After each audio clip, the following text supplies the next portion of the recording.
Episode 362 Choices. Rufus was waiting for Chris by the door. "Hello, Chris Stidman," he said coldly. Chris barely noticed his tone. He gave Rufus a big smile. "Please, take me to him. I brought a little gift. I hope that's alright." Rufus looked down at the basket of flowers in Chris' hands. It was the sort of bouquet people typically brought someone who was grievously ill. Anyone who spotted Chris bringing it to the Cliftons would know that it was intended for someone on the brink of death. Rage filled Rufus again.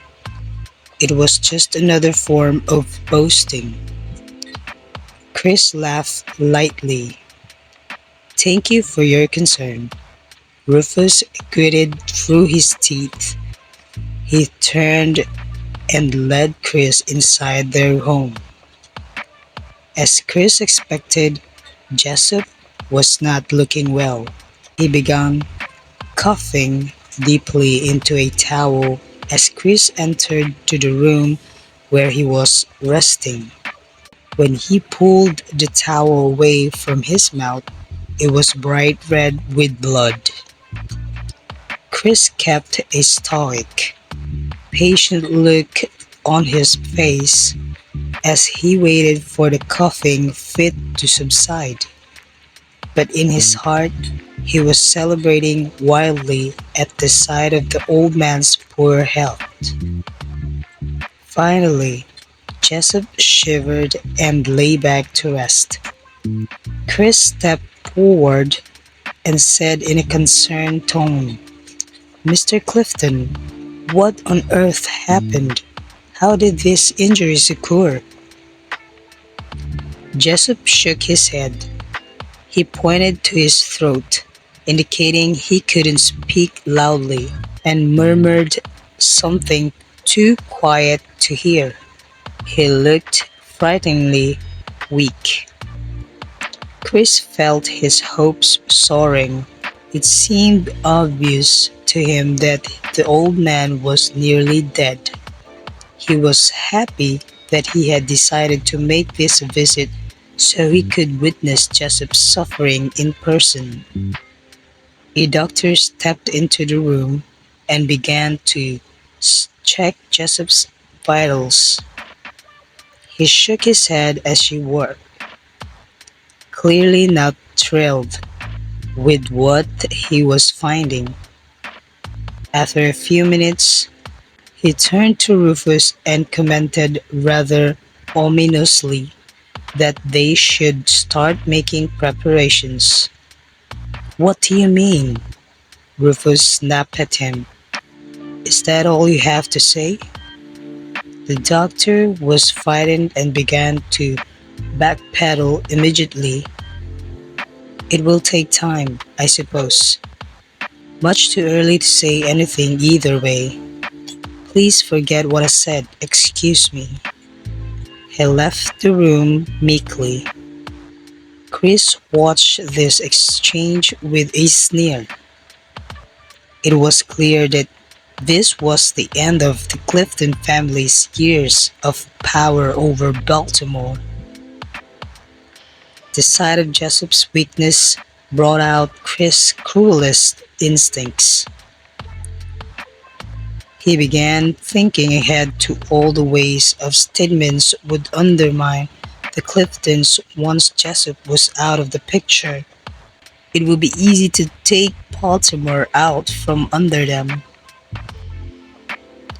There was a general feeling of unease throughout the house.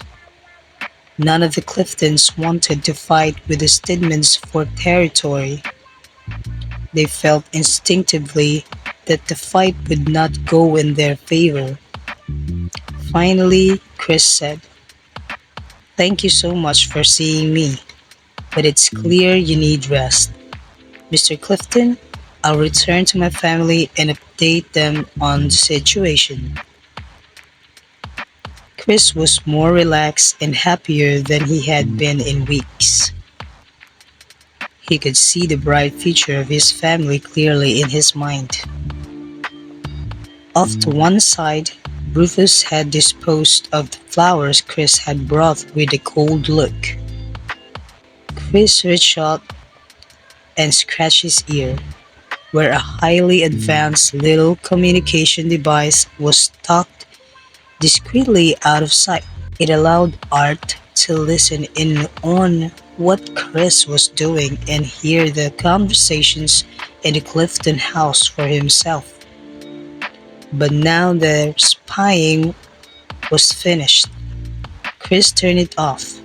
After saying his goodbyes, Chris strolled out to his car. But before he could get inside and drive away, he found himself surrounded by a number of Clifton's security forces. He took a defensive step back, raising one hand to his ear to turn his communication device back on. He didn't understand what was going on. It seemed ridiculous that the Cliftons would try to kidnap him in broad daylight. Yet it seemed clear that they weren't going to let him live. Suddenly, the guards rushed at him. One grabbed the communication device at his ear and ripped it out, throwing it on the ground and smashing it to pieces. Chris began to yell out in alarm. "What are you doing? Get away from me!" Suddenly, the guards all stopped. Behind him, Chris could hear the sound of someone applauding slowly.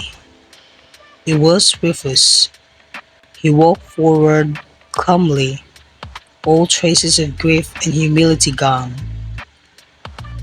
"By all means, please keep shouting," he said to Chris. "But who do you think can hear you?" "What do you want with me?" Chris demanded. Rufus shrugged. "You sound so offended. But how many people in this world do you think you're responsible for hurting and killing?" As he drew closer, Chris realized his eyes were filled with intense hatred. Rufus' words shook him.